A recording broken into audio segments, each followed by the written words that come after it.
Começando mais uma edição de A Live. Eu sou Marcelo Araújo, escritor, jornalista e artista visual, e hoje nós vamos ter aqui como convidado Fernando César, violonista de 7 cordas, instrumentista e, enfim, o Fernando deve estar entrando aqui agora para a gente começar essa live e falar da carreira dele, da trajetória dele, que já chega a 40 anos. O Fernando começou essa carreira bem jovem, né, nos anos 80, início dos anos 80, 1981, e passou pelo Grupo 2 de Ouro, tem uma carreira aí com vários momentos. Fernando está aqui, vou enviar uma solicitação. Fernando, você pode enviar a solicitação aí para a gente começar aqui? Enfim. Opa, vou adicioná-lo.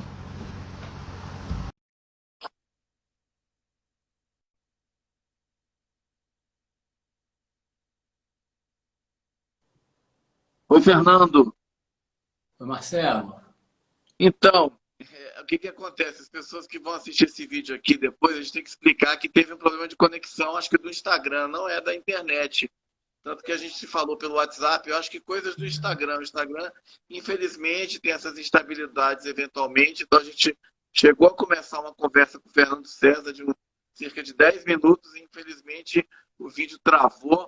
Enfim, mas se você não se importar, a gente pode dar uma repassadinha rapidamente no começo e aí a gente vai ficar registrado e aí a gente engrena a conversa.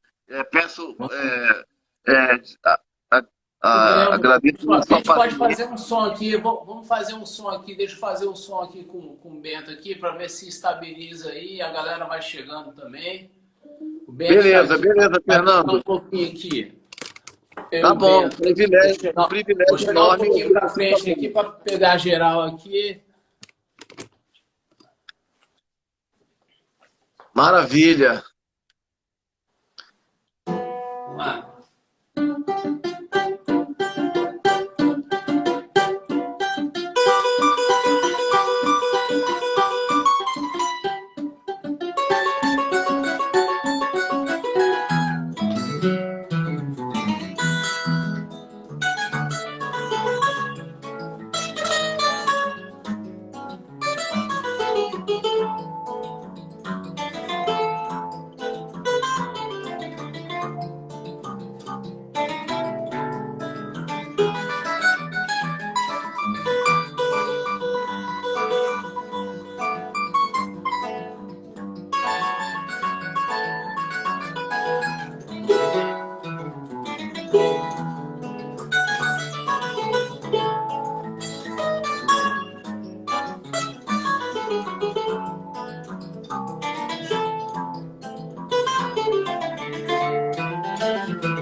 Uh!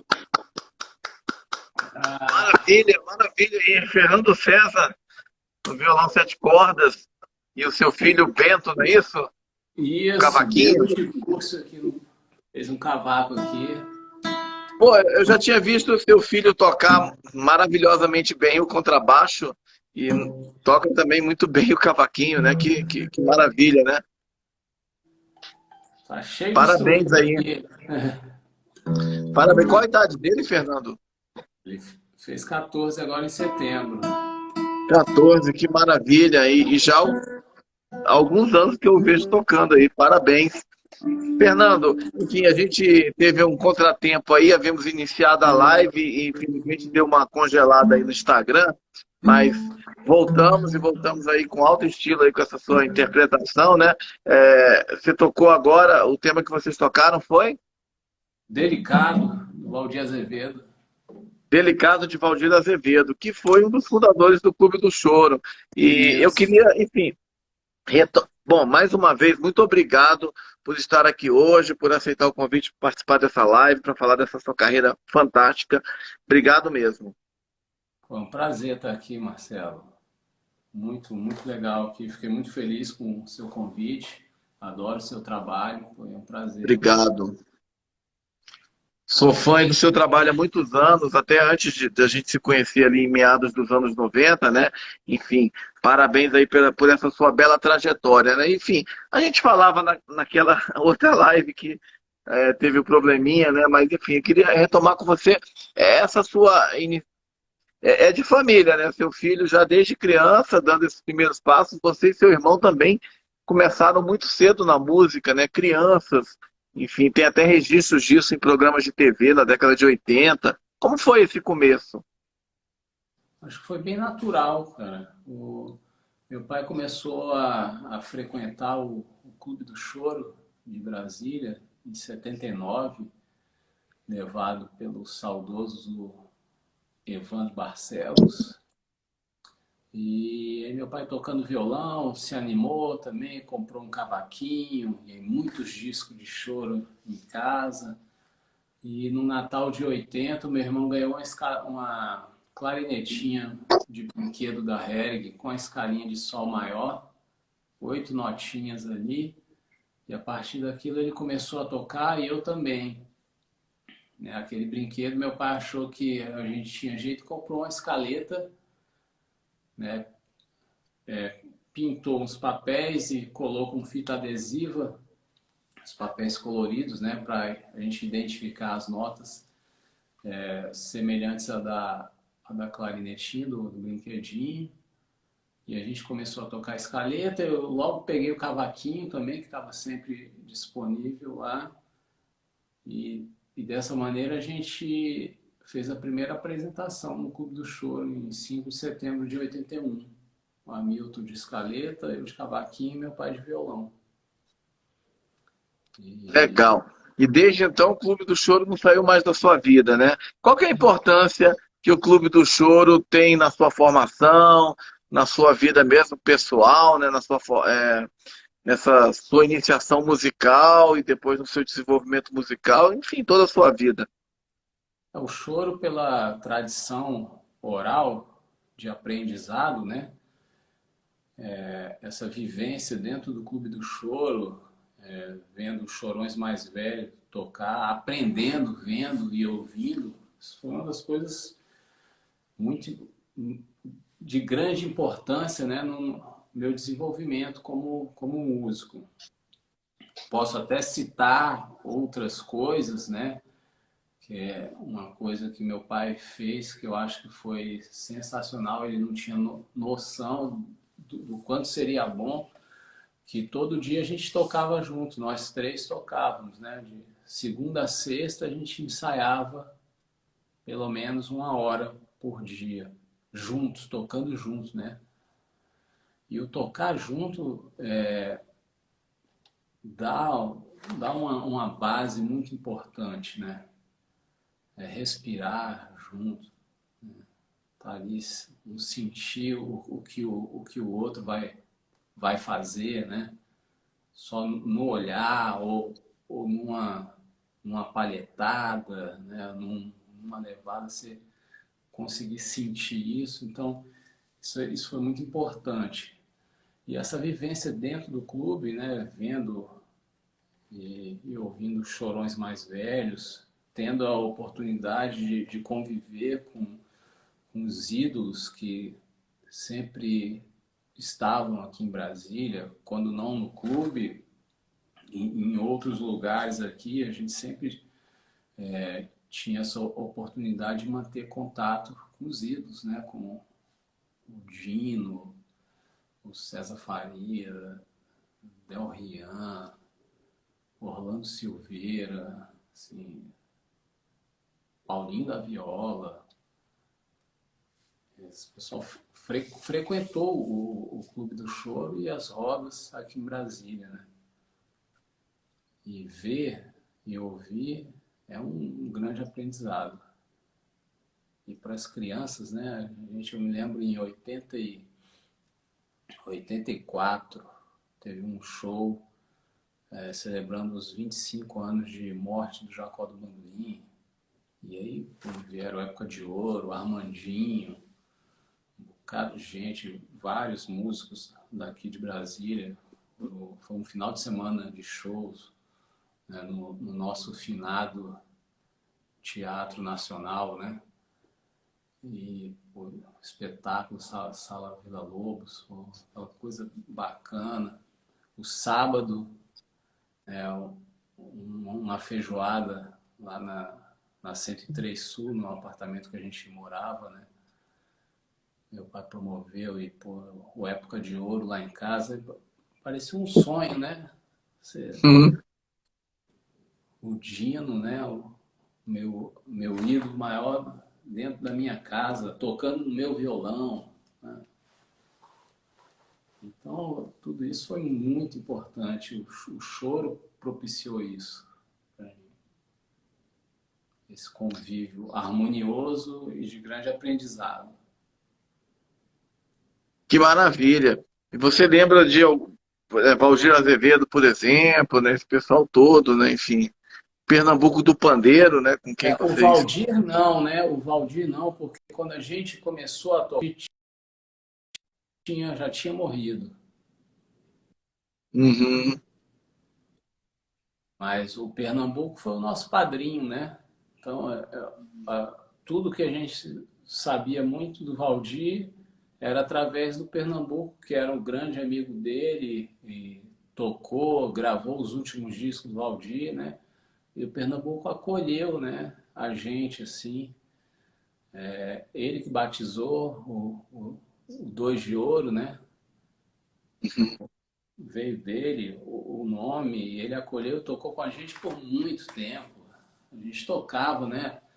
Em vários lugares da cidade, fazia programa de televisão, aquele programa Carrossel da TV Sim. Brasília. Nossa, a gente tocou demais naquele programa, no Brasília Urgente. Carrossel que a gente tocava muito mesmo, assim. E Pernambuco sempre com a gente, sempre, assim, um carinho e sempre tocando, assim, poxa, foi muito importante, assim, esse convívio com ele, sabe? Um grande músico com uma grande, uma história muito bonita, né? Tocou com todo mundo também em Pernambuco, né? Então era muito Ba- importante, né, para duas crianças estarem junto, né, de uma pessoa como ele, né, um grande músico. Que bacana. Tem até uma mensagem aqui de Então, Abraço Cezão, Elias aqui de Goiânia. Parabéns, pessoa maravilhosa, grande músico e professor. abração, Elias. Beijão para você, Hum. meu irmão. Tudo de bom. Fernando, e o choro? Como é que você vê a importância do choro dentro da música brasileira, né? Que é uma música assim tão rica, né? Tão vasta, tão diversificada, tantos estilos, tanta coisa diferente. E como é que você vê o choro dentro da música popular brasileira? Eu vejo o choro como a base da música popular brasileira. Durante uma boa fase, os regionais foram o alicerce das rádios no Brasil, né? Então, os regionais de choro, né? Aqueles músicos que tocavam choro estavam ali para acompanhar cantoras, cantores, calouros, instrumentistas dentro da rádio, né? Então, esses músicos chorões foram o alicerce, né? Os conjuntos regionais da música popular, né? Então, eu acho que eu vejo o choro como a base, né? Não é que tudo partiu, veio do choro, não é isso, né? Mas ele é que dá aquela sustentação, né, para tudo que veio depois. Grande Armando, Bacana. falando de regional, tá o Armando aí, ó, o maior pesquisador do Regional do Canhoto, o cara que sabe mais do Regional do Canhoto, Dino, Meira, Canhoto, Orlando Silveira, é o cara aí, tá assistindo a gente aí. Abração, Armando. Legal. E quais, Fernando, assim, você teve o privilégio aí de conviver com todos esses músicos aí na sua infância.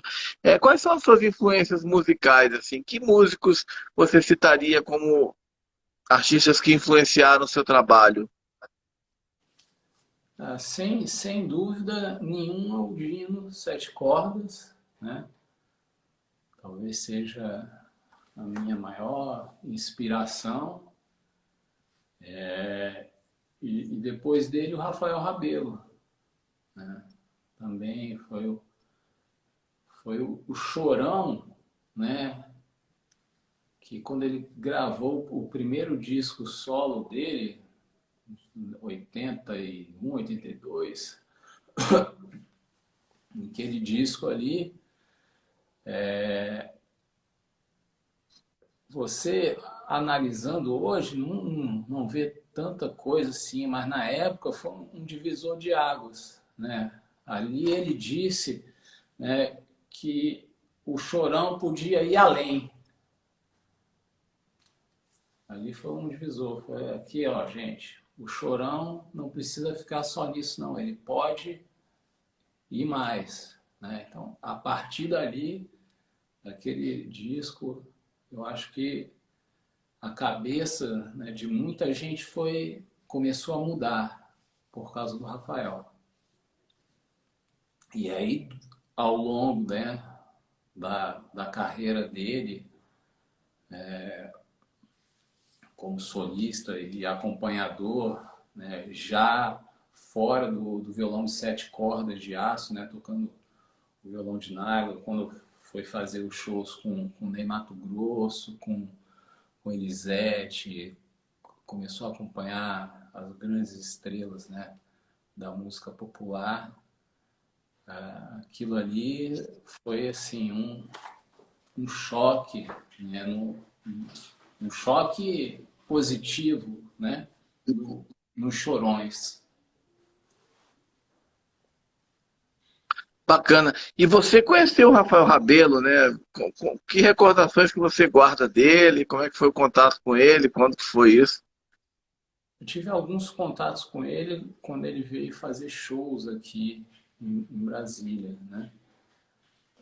E, poxa, era demais, né? Chegar, poder ir no hotel, pegar ele, levar para o teatro, conversar, né? Tocar, estar no camarim junto, perguntar as coisas, né? Um ídolo, né? Assim, um cara acima da média, né? Coisa, um cara que tava mudando, né, o cenário do violão de 7 cordas, né, que é o meu instrumento. Pô, era um privilégio, né? Era um privilégio, assim, poder ter esse contato com ele. Que bacana. E como é que era assim a figura dele, assim? Era acessível, tranquilo? Tranquilo, um cara super tranquilo, gente boa, tá? Conversava, pô. Nunca, pô, sempre trocava ideia tranquilamente mesmo, perguntava as coisas, ele dizia.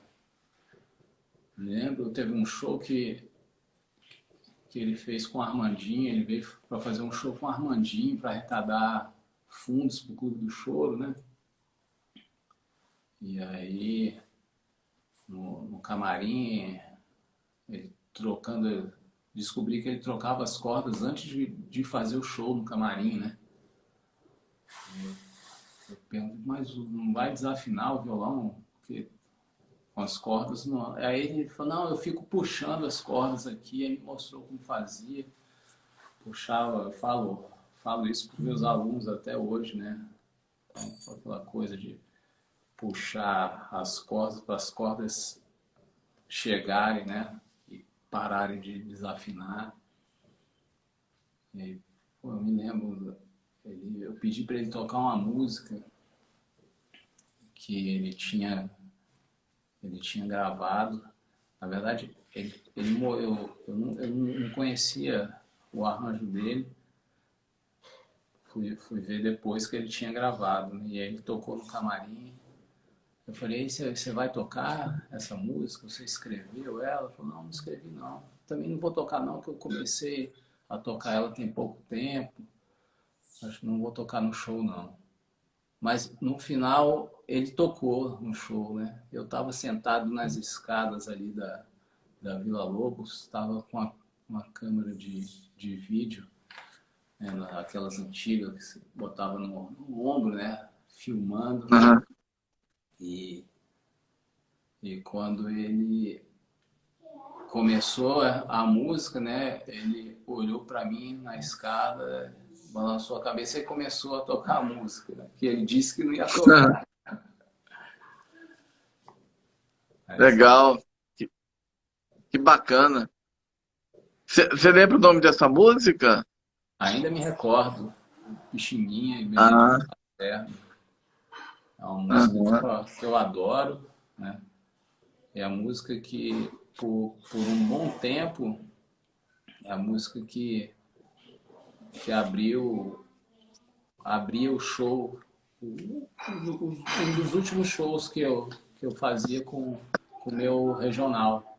Era a música de abertura do show.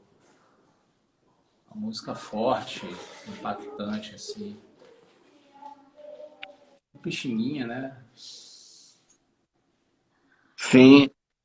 Fernando, e você falou do começo, né? E como é que foram os seus estudos de música, né? A partir do momento que vocês começaram a tocar e tal, com seu pai, seu irmão e tal. Depois, como é que você foi, enfim, é, seguindo adiante, né, na sua formação de músico? Você fez faculdade de música? Você teve professores particulares? Como é que foram os seus estudos? Eu fui estudar na escola de música de Brasília, mas lá eu não estudei violão. Eu tinha um processo que para chegar no violão demorava, né? E quando eu cheguei lá no momento que eu podia, não tinha vaga, né? Não tinha muitos professores. O núcleo de música popular ainda não era forte, né? No início da década de 80, lá na escola de música.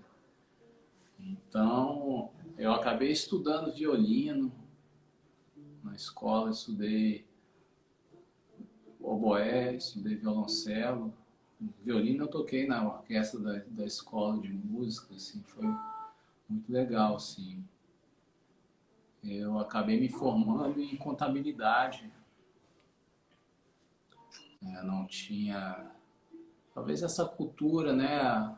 Aquela coisa que todo mundo tinha na cabeça, a música é difícil, a vida da música é difícil. Eu tinha a referência, né, do meu avô materno, que era contador, né? Tinha, era bem de vida, né? Vamos dizer assim. Uhum. Então, aquela referência, eu acabei de fazer o curso de contabilidade. mas sempre tocando, né?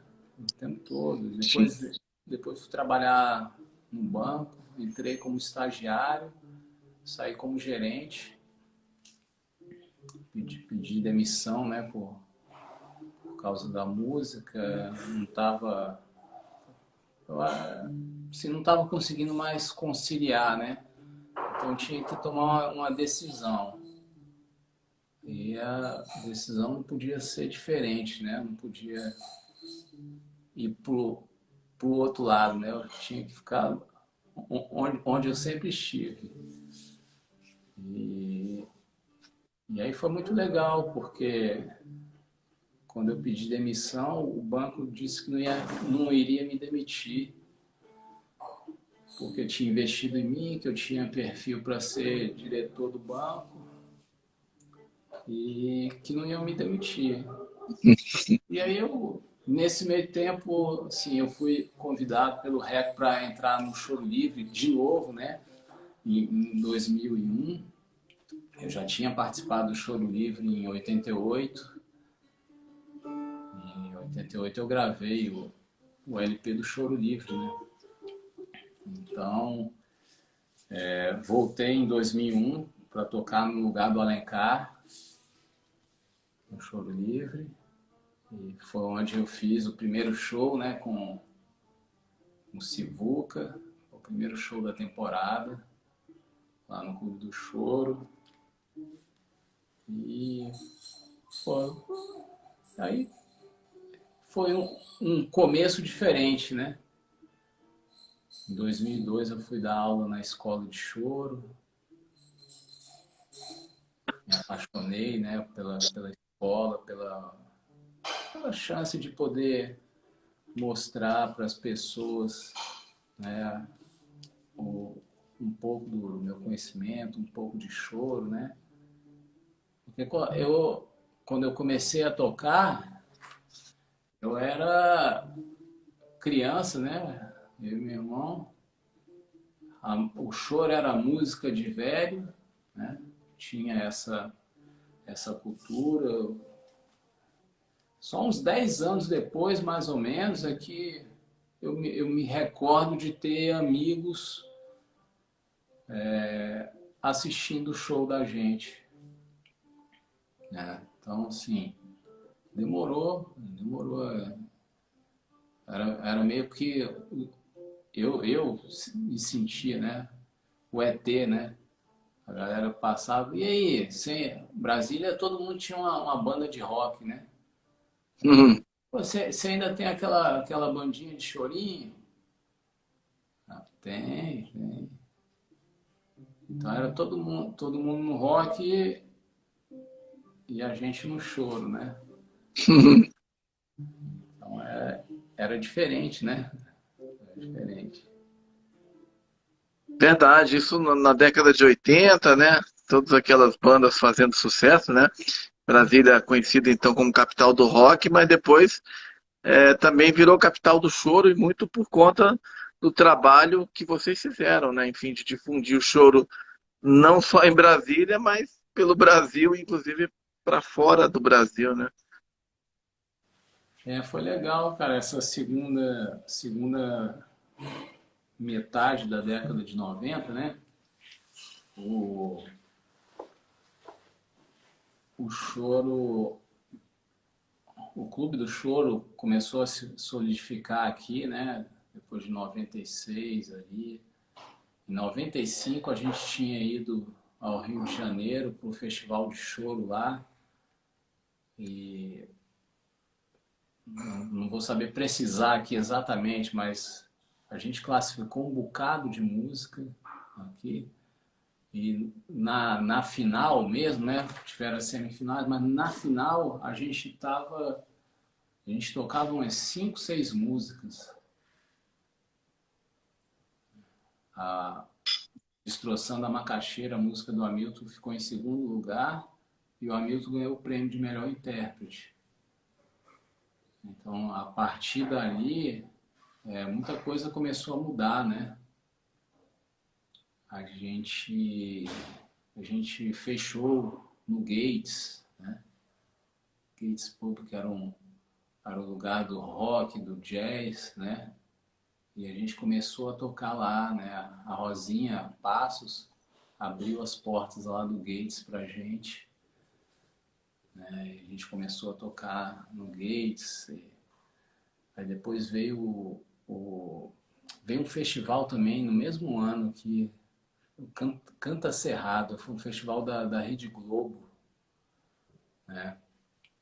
E a gente defendeu uma música de um amigo maranhense e acho que a música ficou em terceiro lugar no geral, se eu não me engano. Segundo ou terceiro lugar. E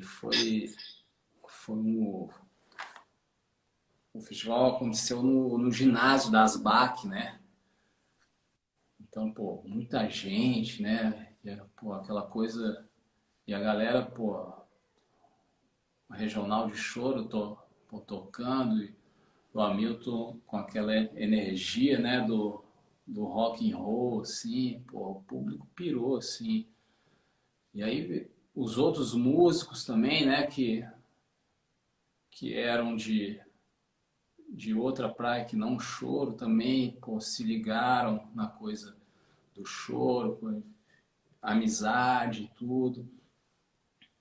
Acho que a partir desse momento aí a efervescência, né, o Clube do Choro solidificando, depois a escola de choro, né, em 98. Eu acho que foi tudo dando certo, né? Acho que tá no lugar certo, na hora certa. Eu estava lembrando que o segundo disco, A Nova Cara do Velho Choro, do Dois de Ouro, no final do ano, eu tenho uma reportagem aqui, foi na época que tinha loja de disco, né, que vendia discos em loja, a 2001, tem uma reportagem no final do ano, dizendo os discos mais vendidos, né, foram o disco do Dois de Ouro e do Rolling Stones, mais vendidos na 2001. A Nova Cara do Velho Choro. Eu não me lembro qual foi o disco do Rolling Stones, mas ali 97, 98, né? 98. Aham.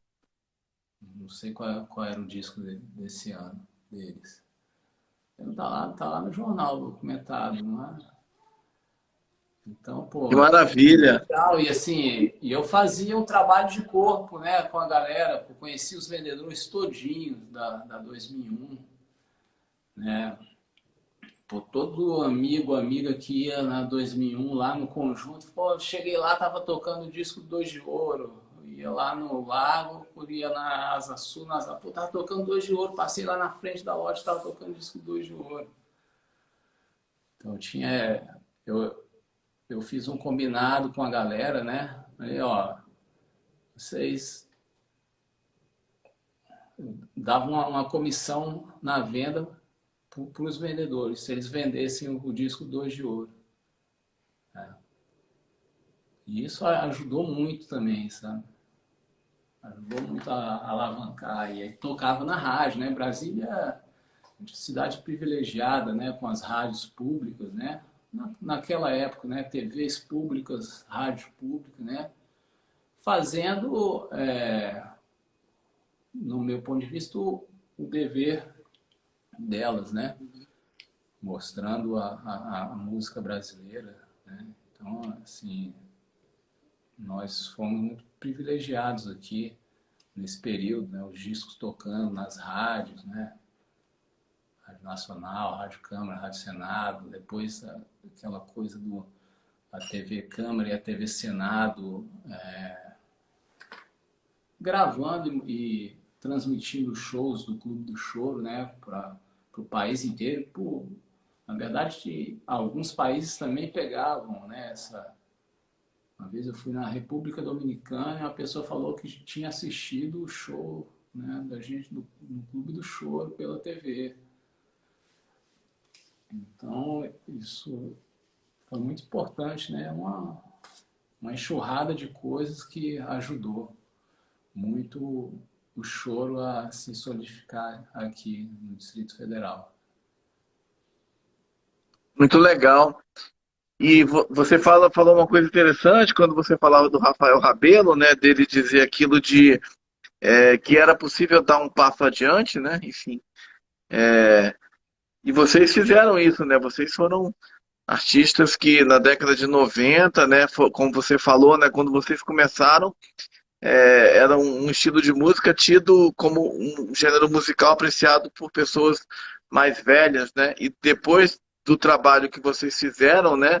Isso se multiplicou pelo Brasil inteiro, né? É muito comum ver hoje crianças, né? Jovens tocando choro aí, regionais, grupos com pessoas mais jovens, né? Como você falou, né? Que assistiram vocês na época ou que vieram depois, né? Nessa época.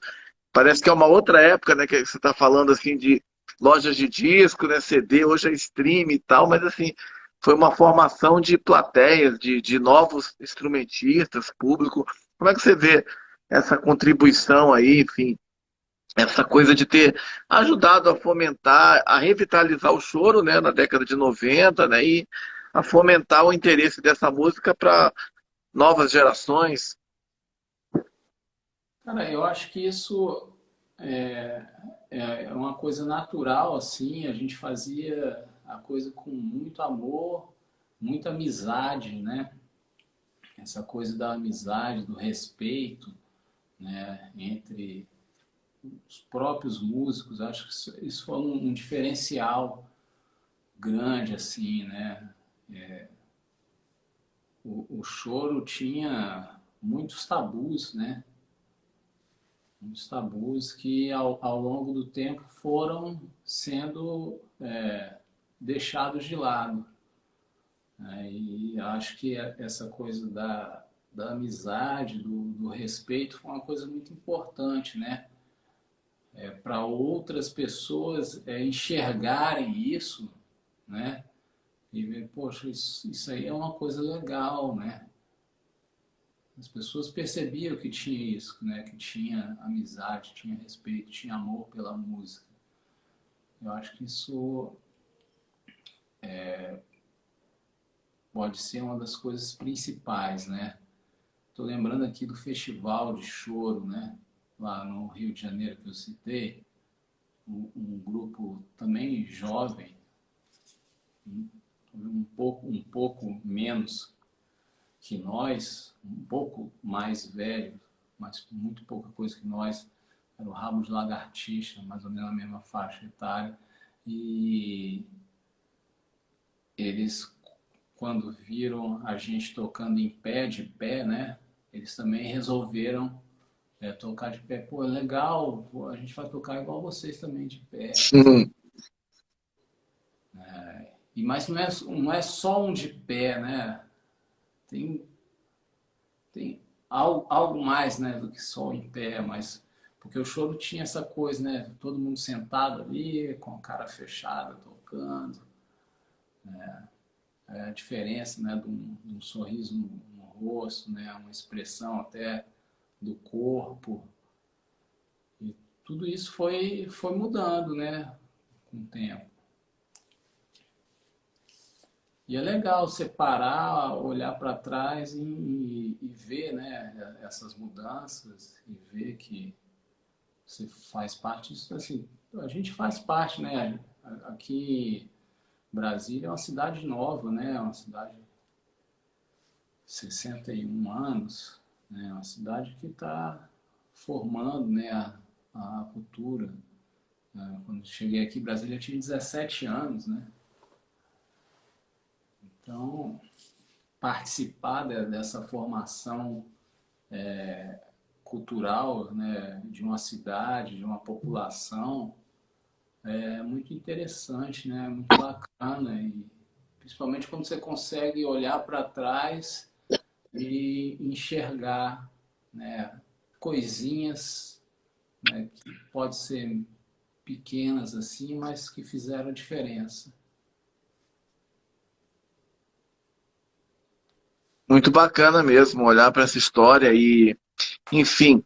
E você também já desde essa época, né? Vocês se apresentaram aí pelos palcos do Brasil também, mas você também vocês também já começaram a tocar fora do Brasil, né? Lembro que acho que uma vez vocês foram tocar na África do Sul, ali no final dos anos 90, 2000, 2000, 2000, né? setembro de 2000, é.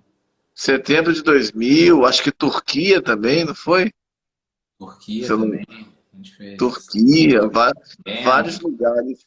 é, Como é que enfim, e você até hoje está nos palcos do mundo, inclusive, como é que é essa reação? Como é que a reação de outras plateias, a gente falando aí do público brasileiro, né, que vocês contribuíram aí para disseminar o choro aí como uma música, revitalizar e fazer os jovens gostarem do choro, e as plateias de fora, né?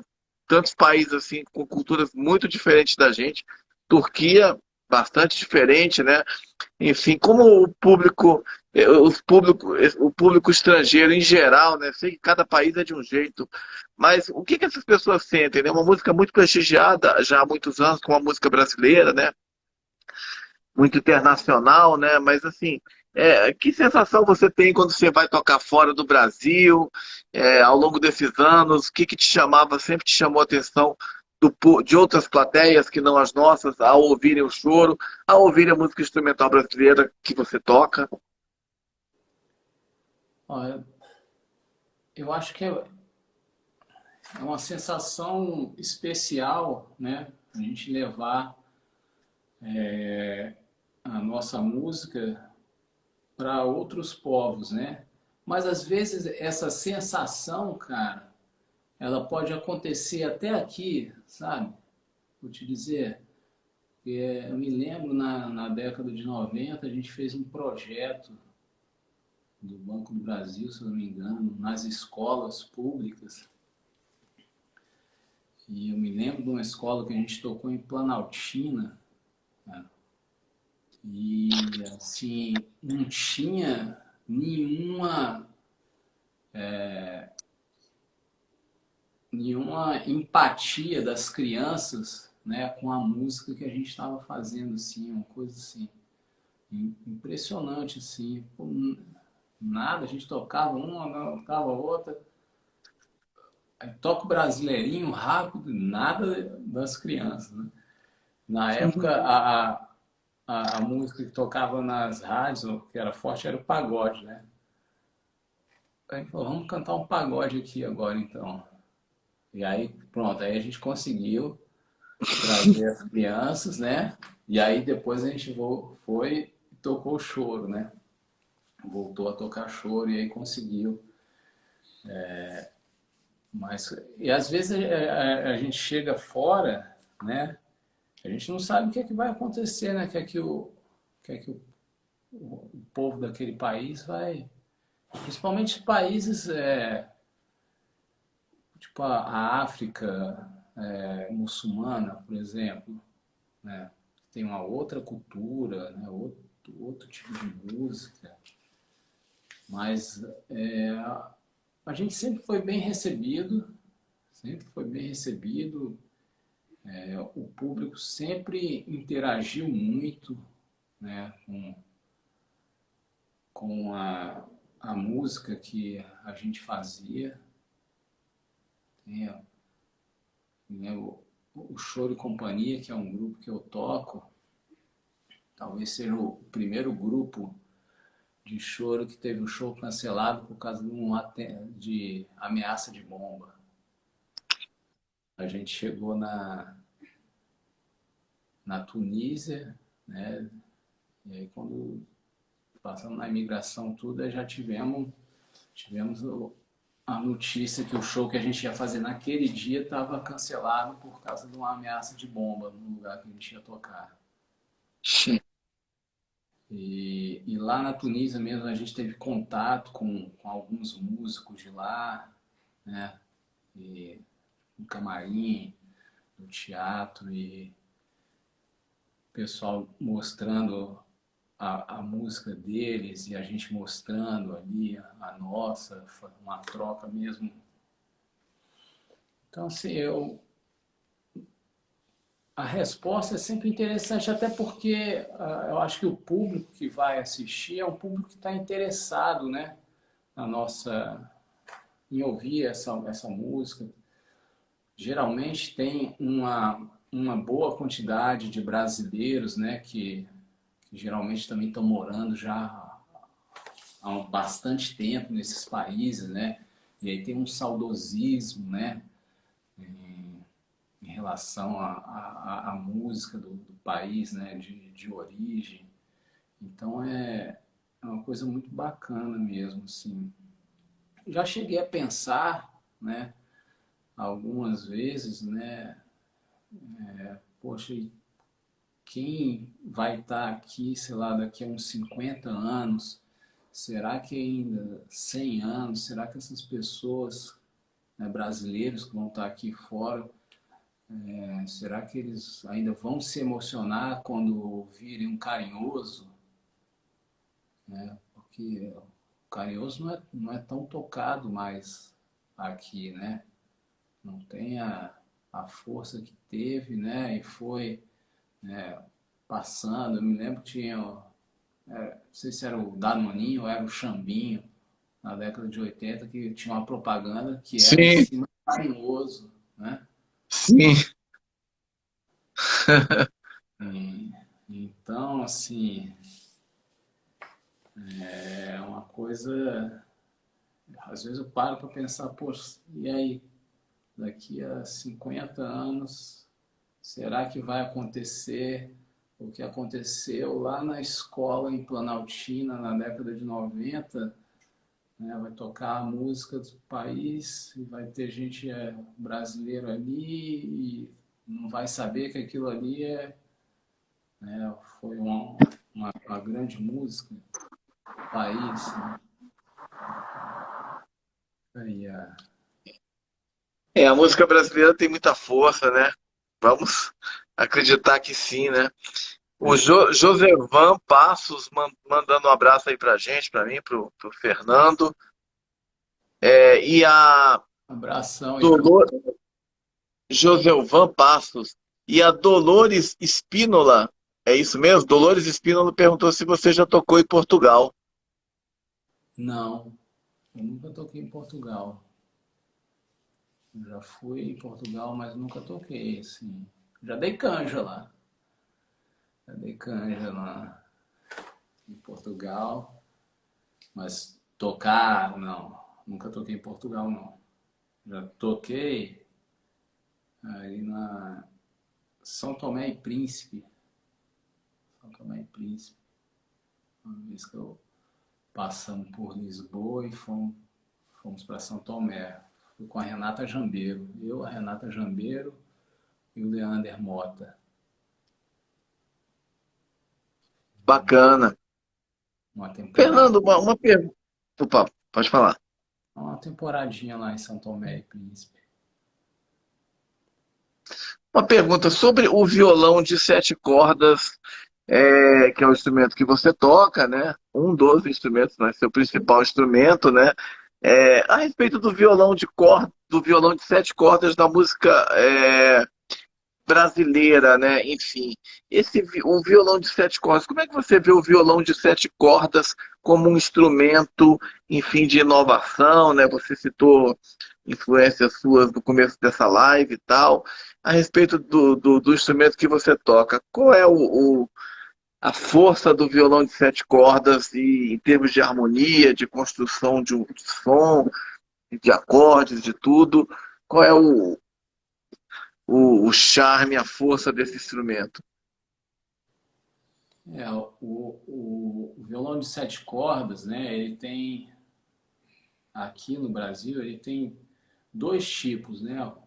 Esse aqui que eu toquei, né? Que é o violão de aço, 7 cordas de aço, e os 7 cordas de nylon, né? Que foi o que o Rafael, né? Depois mudou todo esse panorama, né? É o violão que o Yamandu toca, sabe? É o violão que os outros músicos começaram, né? Tem muitos músicos do Sul, né, que tocam o violão de 7 cordas agora, muito por influência do Rafael, esse violão de 7 cordas com cordas de nylon, né?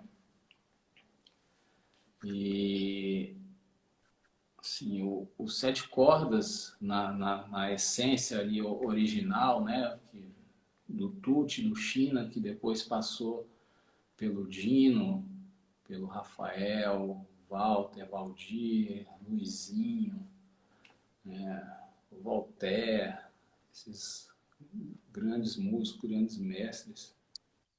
Tem esses sete cordas de aço que tem uma característica, né, do violão acompanhador, que está dentro do samba, do choro. O violão de nylon se tornou um solista, né, na mão do Rafael, e também um solista acompanhador, né, como os trabalhos que eu tinha falado com Ney Matogrosso, com Elisete, com outras estrelas da MPB, e depois o trabalho que o Rafael fez com Paulo Moura, né, tocando o violão de nylon, como solista e também acompanhador, mas um acompanhamento diferente, né, do que ele fazia, do que o Dino fazia nesse violão de aço. Hoje, o Rogério Caetano, o Rogerinho, vem propondo uma outra história para esse violão de aço. O violão de aço, concertista também, solista. Então ele fez um trabalho agora belíssimo de mestrado na Federal do Rio e compôs 10 peças para violão de 7 cordas de aço solo, né? E é um negócio que talvez as pessoas ainda não entendam bem hoje, mas daqui a alguns anos, quem ainda não entendeu vai entender isso, né? Porque ele já é uma referência, né, para outros violonistas. Ele já está criando escola, né?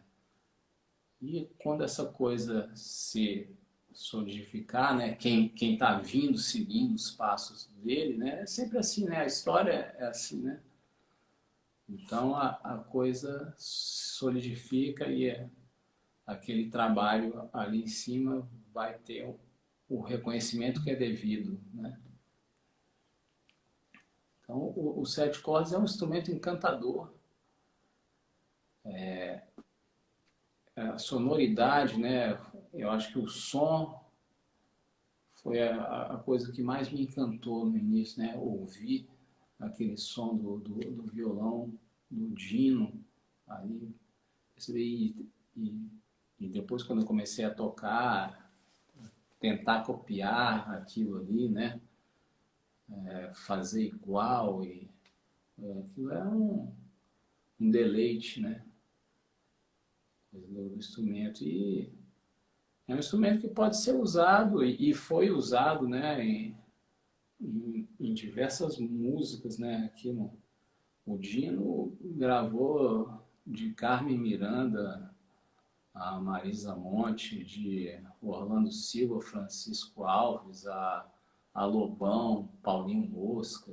Então, os sete cordas sempre teve presente na música brasileira.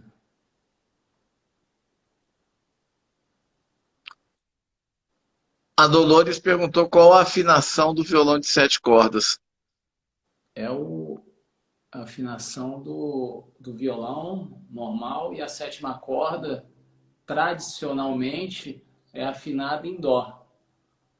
A afinação natural seria si, né? Ali na década de 80, alguns do meio para o final, início de 90, alguns violonistas já começaram a usar no violão de nylon ela na afinação natural, que seria o si, né?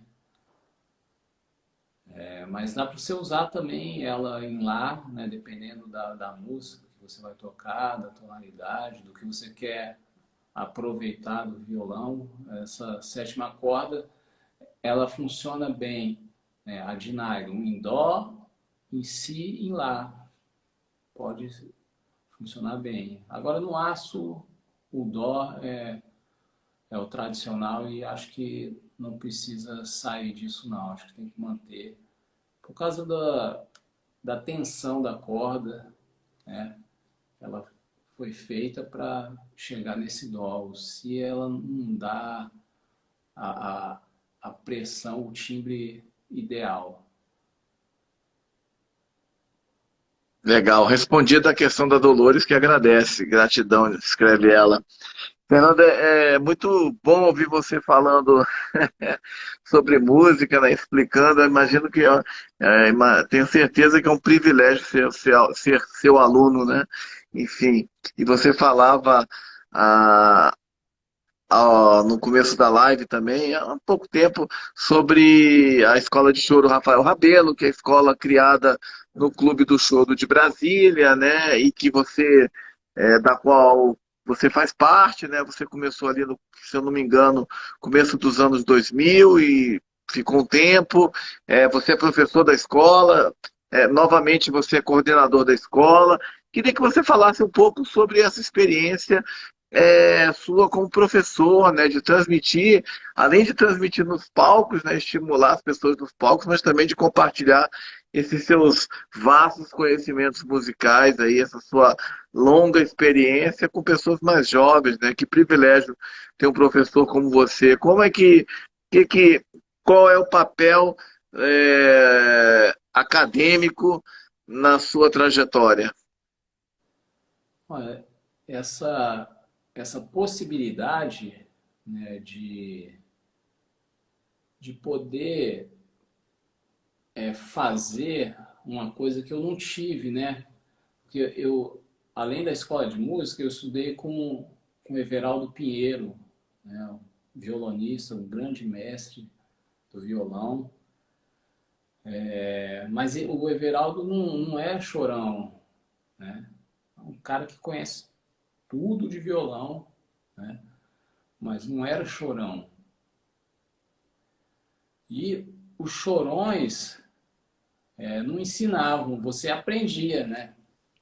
Eu aprendia, né, vendo o Alencar tocar e tocando junto com ele.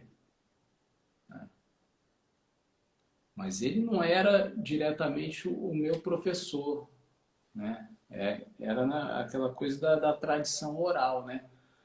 E aí vem aquela coisa, né, do rock, do ET, e, e poder ver a galera nova interessada no choro, interessada em tocar, isso me estimulava muito, né? Poder, eu, chorão, mostrar o choro para alguém que está interessado. Isso era muito estimulante, assim. O começo na escola de choro foi muito bom, assim. Comecei em 2002, né? Então a escola estava com 4 anos, né? A garotada toda lá, né? Tinha aquela coisa do pagode, né? Que aproximou muito a galera do choro, né? Que é o pessoal que tocava cavaquinho, violão, pagode, procurando a escola, né? Para estudar, porque os instrumentos semelhantes e aí tendo contato com o choro, né? E a primeira geração, né? Primeira, segunda, terceira gerações e pouco tempo da escola, né? São 20, 24 anos, né? Vai fazer. E, assim, são 3 gerações, cara, de vamos dizer, 7 anos. Formou uma geração lá na escola e, poxa, todos músicos profissionais altamente competentes e, e enxergar assim, né, em muitos um pouquinho, né, da minha música na música que eles fazem, pô, isso é demais. A recompensa assim é muito grande, sabe? Poder ver um pouquinho da, da minha música, da minha contribuição ali no que eles fazem, né? Isso é, como diz a propaganda aí do cartão, né? Não tem preço, né? Uhum. É. Mas é isso, cara. E manda um abraço aí pra você, o Dentinho Cavaco de Rio Branco, no Acre. Fala, grande mestre Fernando. Pô, um abraço aí, Dentinho. Um abraço pra galera aí do Acre. Que legal, Fernando.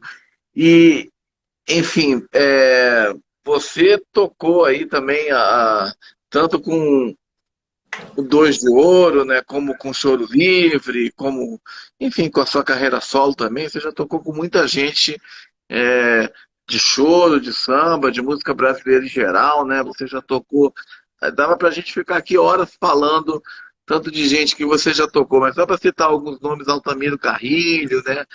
Jamelão, Monarco, Noca da Portela, Hermeto Pascoal, Bete Carvalho, Armandinho Macedo, né? Sebastião Tapajós, falecido há pouco tempo, né? Wagner Tiso, Léo Gandelman, Raul de Barros, Carlos Malta, Dominguinhos, Joel Nascimento, enfim, muita gente. Eu tive o privilégio também de assistir alguns desses shows. O que que essas parcerias contribuíram aí para seu crescimento como músico, dividir o palco aí com tanta gente, né? Você é um grande músico, tocando com essas feras todas também até hoje, né? E que isso, qual que é essa sensação, né, de estar ali com um cara que de repente você cresceu ouvindo, foi sua influência, uma referência, e ali você está junto com ele no palco, né? A primeira foi muito impactante, né? Esse show que eu comentei com o Sivuca em 2001. Começa, começou a rodar um filme, né? Na cabeça, assim. Tudo que já tinha vivido, né? E aquele show ali, para mim, era um show importante, né? Um marco, assim, que eu estava girando a chave, assim, para um outro lado. E tocando com um cara, tocando as músicas que eu tocava, aprendia quando criança, né? Eu tenho uma lembrança muito assim, às vezes até da textura das capas dos LPs, né? Muito a imagem da capa do LP, a textura. E tudo isso veio na, na cabeça, né? Naquele momento ali. E, poxa, a experiência, os shows no Clube do Choro, para citar, o artista chegava na quarta-feira, quando era melhorzinho um pouquinho, chegava na terça. Então a gente tinha a terça para ensaiar e um pouco da quarta. Mas geralmente era na quarta, né? Então o artista chegava, a gente ensaiava e aí já ia tocar. Já tinha show. O show era quarta, quinta e sexta. Então era uma coisa que você tinha que estar tinindo, né? Para poder, uma responsabilidade ímpar, né? Para acompanhar esses grandes nomes, ídolos, né? Sem, sem muito contato, né? Depois, ao longo dos anos, os shows se repetiam, né? O show nem sempre, mas os artistas, né? E aí já rolava uma intimidade mais legal, né? E aí era com o tempo, né? Se o artista voltava no ano seguinte, já era bem mais tranquilo, mais relax, né? Menos tenso, mas essa experiência foi muito boa para mim, né? E é boa para qualquer músico, né? Tocar com uma grande figura. Eu tenho uma coisa assim que que me toca muito é poder tocar com o compositor da música, né?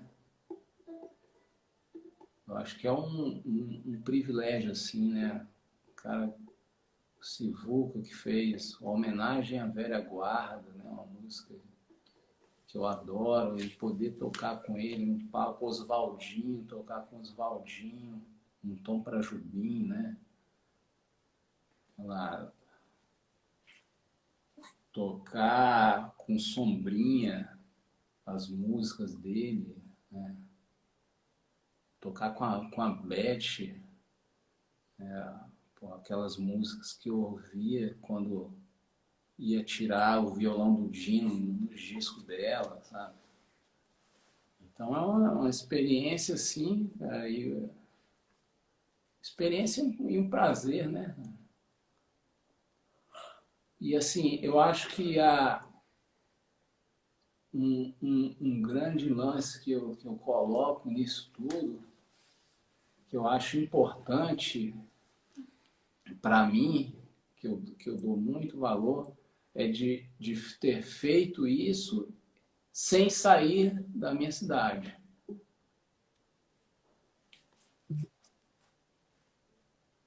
Eu não saí daqui para tocar, né, com essas grandes figuras.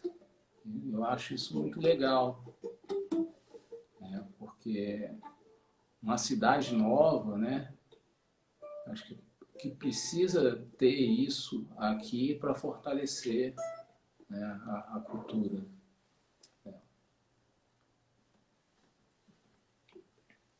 O Bento está querendo tocar uma música aqui, ó. É melhor ele tocar, senão ele vai dormir aqui, Marcelo. Vou tocar mais uma com ele Por aqui. favor, por favor. Por favor, obrigado aí. Maravilha. Fernando César e Bento ao vivo, É Bento legal, de deixa eu Burgos. colocar mais para trás aqui, ó.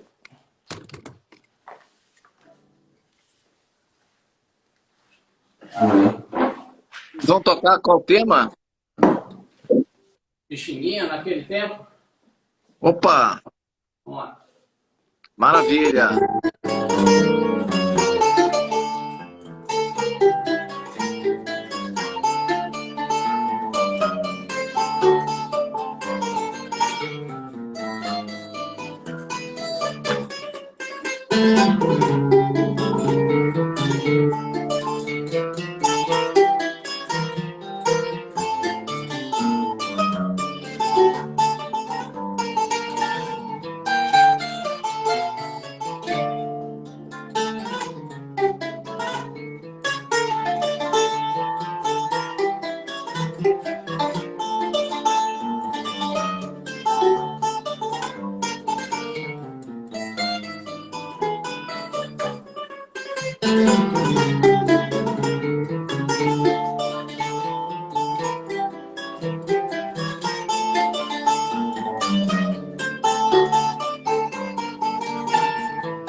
Ô, Bento, Fernando César e Bento Tibúrcio, tocando Pixinguinha aí, nos emocionando nessa noite de quinta-feira. Que maravilha, Fernando. Seu filho agora foi no bandolim, né? Agora que Que talento, pô, impressionante. Maravilha, hein? É de família mesmo essa garra, essa força aí, essa criatividade, esse talento que vocês têm aí. Parabéns aí, mas acredito que também muito pelo incentivo que, assim como você recebeu, você também deve dar para o seu filho aí seguir esses passos tão bacana na música. Fernando, enfim, e a sua carreira solo, como tá? Enfim, seus projetos, o que que você tem feito, gravações, né? Enfim, como é que tá? a pandemia deu uma travada geral, né? Mas eu vinha fazendo um trabalho com regional, né? Foi o último disco que eu gravei com já eu como o líder do regional, né? Fernando César Regional. E é um trabalho que eu gosto muito de fazer, que é tocar choro, né? Com, com os amigos e amiga, né? E sim, tem, além desse trabalho, tem um trabalho com o grupo Choro e Companhia, que também é um grupo que a gente montou em 85. É um grupo antigo que em poucos anos acabou se desfazendo, aquele período que cada um foi fazer vestibular e foi para um lugar, né? Mas a maioria dentro da música, né? Uhum. E em 2006, 2007, a Ariadne, que é a flautista, me chamou para a gente reativar o grupo. E foi um grupo que a gente viajou bastante para levar o choro para outros países, né?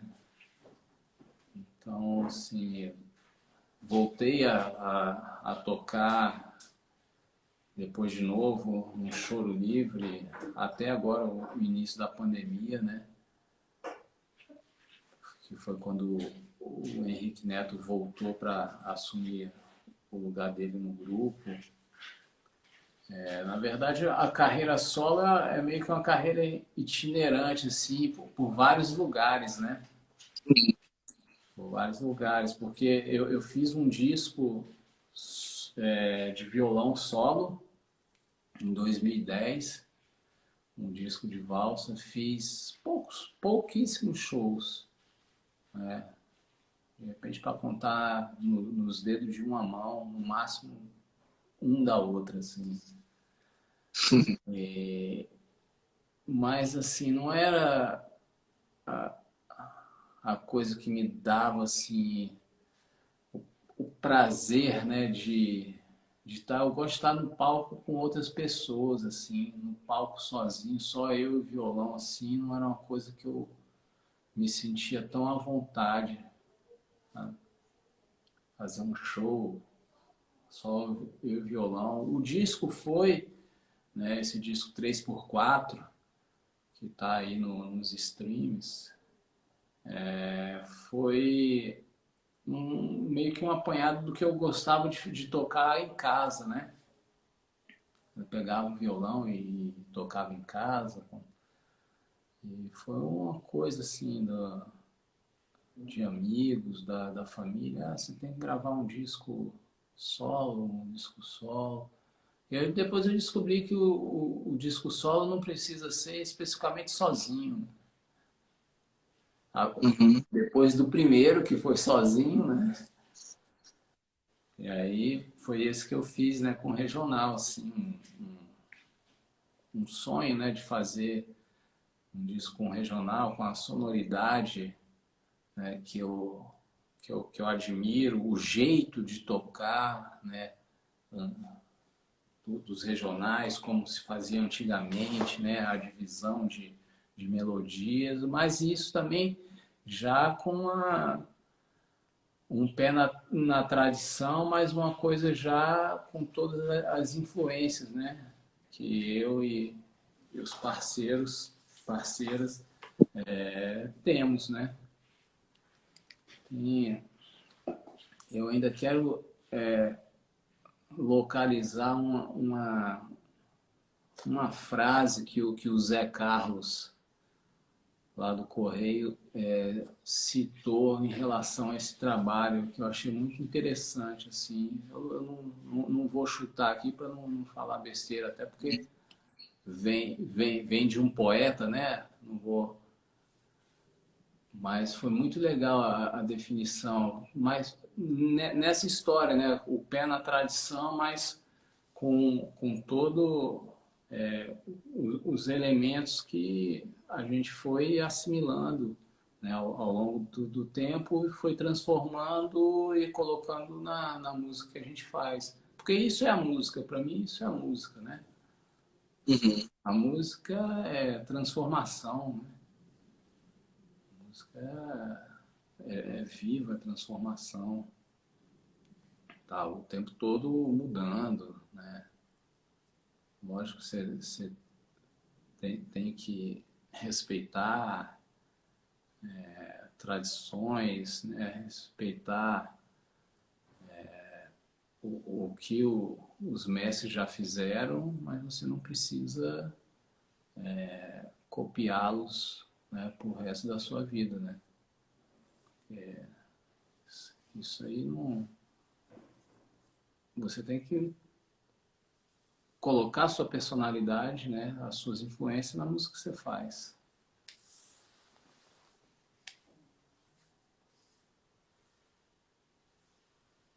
Já até esqueci qual foi por onde você começou nessa pergunta, Marcelo. Já viajei tanto aqui que. Não, não, era um pouco sobre a sua carreira solo. Aí você falou A bem. carreira solo, exatamente. Já vi onde fui parar? E aí, assim, agora, no ano que vem, eu tenho um projeto para fazer, levar o choro para as escolas públicas, né, do DF. Um projeto que não foi realizado ainda por causa da pandemia. Uhum. Agora também no último FAC foi aprovado um projeto do Bento também para ele tocar nas escolas públicas também do DF. Ah, maravilha, parabéns. A gente está com essa ideia assim na cabeça que a gente precisa mudar o país, né? E a mudança tem que ser pela educação, né? E a gente quer dar a nossa contribuição, né? Eu acho que é uma contribuição importante levar um pouco dessa nossa cultura para as crianças que não conhecem, né? A realidade infelizmente, essa, né? A gente vai chegar na escola pública e as crianças, os adolescentes não conhecem a música que a gente faz, né? Então, isso é uma coisa importante, né? E esses projetos não tem só essa, não é só chegar e tocar, né? O meu projeto tem uma coisa da gente ajudar um pouco, trabalhar, a gente vai trabalhar com os professores, professoras, né? Para falar um pouco do choro, para que eles possam ter um certo conhecimento que ao longo da semana posso ir falando alguma coisa para os alunos, para quando a gente chegar lá, né, não, não chegarmos assim, caramba, quem são esses ETs aí? Já ter um pouco de. Então, é uma coisa bem bacana. Durante a pandemia, eu também comecei a fazer, eu fiz uma por brincadeira, assim, pela vontade, né, do começo ali da pandemia, em março, o dia do choro, o aniversário de Pichininha, 23 de abril, né, todo mundo naquele isolamento, né, o pessoal já achando que ia sair, que ia ficar tudo certo ali em abril, e aí já sacaram, né? Quando abriu, foi andando, já sacaram, pô, não vai ser bem assim. E no dia do choro, antes do dia do choro, eu pensei, pô, ia ser legal a gente encher as redes sociais aqui de todo mundo cantando ou tocando um carinhoso, né? E aí eu gravei uma base, né? Um play along, um playback, deu tocando violão, né? O acompanhamento para as pessoas ou tocarem os seus instrumentos ou cantarem, né? Gravei em 2 tons e foi mó barato, assim, porque gente do Brasil, de várias partes do mundo, né? O cara que está indicado ao Grammy agora, o Omar Acosta, um flautista espanhol, se eu não me engano, ele me mandou uma mensagem no dia 23, ó, eu tô aqui, não me lembro a cidade dele, tô aqui, eu vou tocar na varanda da minha casa para as pessoas aqui embaixo, né? Eu vou tocar o Carinhoso aqui. Depois eu não vi na hora, mas depois eu vi o vídeo dele. O cara que tá disputando o Grêmio Latino agora é ele, o Hamilton, o Mestrinho, quem tá mais? O Rogerinho, né? Com o Cristóvão, acho que a Mandu também. Então, assim, e outras pessoas, né? Assim, amantes da música. E foi muito legal isso, né? Aí eu gravei logo na sequência eu gravei uma outra do Pixinguinha com a Tanise, que era aquele momento que as pessoas, os músicos, né? Cada um da sua casa gravava um vídeo, passou um bom tempo assim, né? Cada um gravava da sua casa, juntava e soltava, e a galera pedia, poxa, libera esse violão aí pra gente tocar junto. O que eu tinha feito. Aí soltei, aí o pessoal começou a pedir, aí eu ia fazendo, né? Aí eu institucionalizei, né? Falei, não, eu vou fazer, primeiro falei, vou fazer acho que até maio. Aí depois falei, não, vou fazer direto aqui agora. Toda quarta-feira vai ter um play along. Ah, que massa. E aí foi mó barato, assim. E agora eu tô migrando, eles ficavam no YouTube, né? Ficavam no YouTube. Agora eu tô migrando para uma outra plataforma e vou lançar, muito provavelmente na semana que vem, né? 100 play-alongs de choro, Ah, que massa. sem acompanhamentos de Olha só. choro para as pessoas tocarem junto, né? E não só isso, né? Como tô eu e violão, né?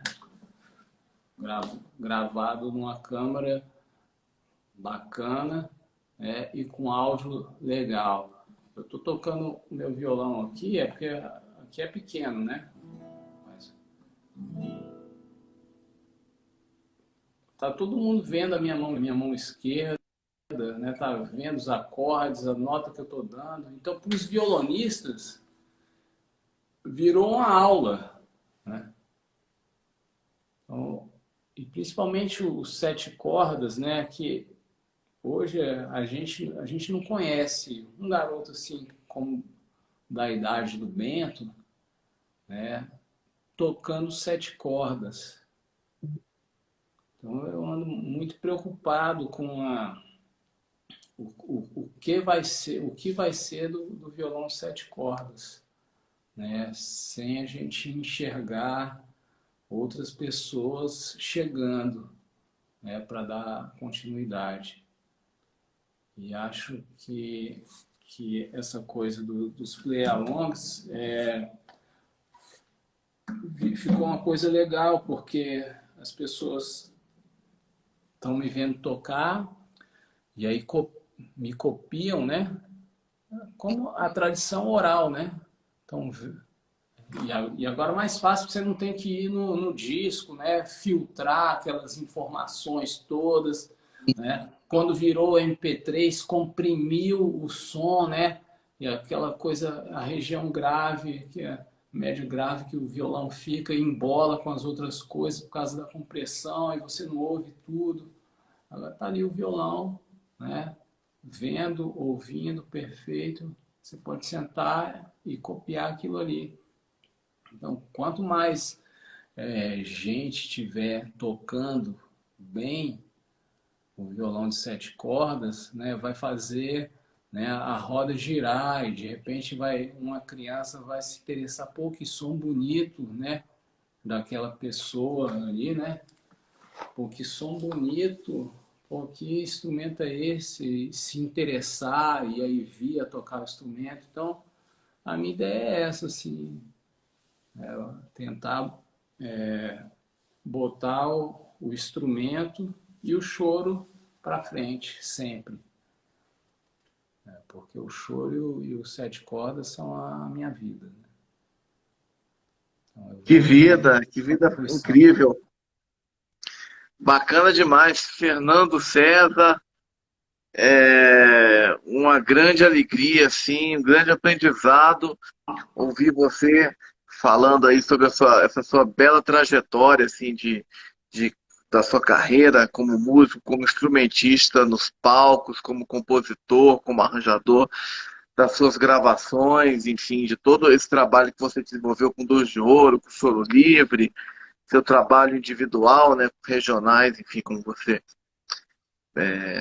prefira, né, enfim, mas sobretudo também ouvi você falar dessa coisa da, de transmitir o choro, a música brasileira para as novas gerações, né, enfim, de incentivar esses registros que você está fazendo, essa sua preocupação, né, em que a música continue, o violão de 7 cordas, isso tudo é muito fantástico e você compartilhar isso é incrível. Mas assim, tudo isso para te dizer que eu queria te agradecer imensamente por essa live que você fez hoje aqui, não só falando tantas coisas legais, mas também dando essas interpretações aí magníficas, né, com seu filho Bento Tibúrcio, né? Poxa, foi incrível, um privilégio mesmo. Queria mais uma vez agradecer a você. Ô, Marcelo, como eu falei antes, foi um prazer, cara, estar aqui. Adoro, né, o seu trabalho, bicho. Me lembro Obrigado.